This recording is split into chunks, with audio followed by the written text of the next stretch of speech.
chairs back in the room. Brothers. Before we leave, anybody who's formerly incarcerated, I want you to come on the stage, we're going to take a picture, and we're going to send it to the brothers inside, and everybody got support. Marty, so what's up, bro?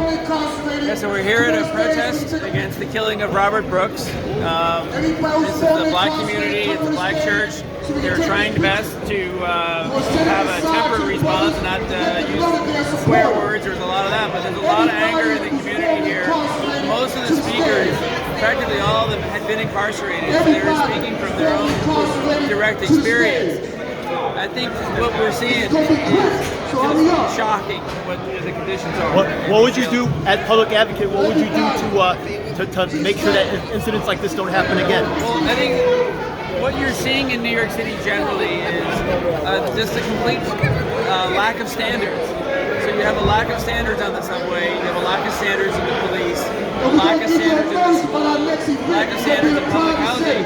I want to raise the standards up. I want to basically pick 10 great cities around the world. Maybe it's London, maybe it's Tokyo, and say whatever they're doing in their schools, in their jails, in their public housing, let's set our standards there and raise our standards.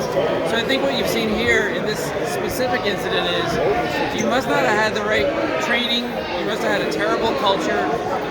The officers were not trained there. They're transporting a prisoner from one place to another. He's handcuffed, and they end up killing him. So something is completely way off when the situation's there. But what I see is, I was going to tell the people here, I don't have any experience with being in jail, but I know right from wrong. What happened was wrong, and we have to get it fixed. So as public advocate, what you can do is you just have to insist on high standards at every department. And when the standards slip in one place, they slip in another place, and then it's a downward spiral. Hey, that's a pretty fair assessment. But just so you know, the most important thing that I think that of the whole thing is that you're actually here. Yeah. The fact of the matter is that a lot of other candidates are not actually here, and to tell you the truth, they probably have other priorities. But thank you once again. My pleasure. No one's going to get anything perfect, whether you agree with this statement or not. The fact that he's here with the community and he's listening, and that makes a big difference. So thanks again, Mark. God bless.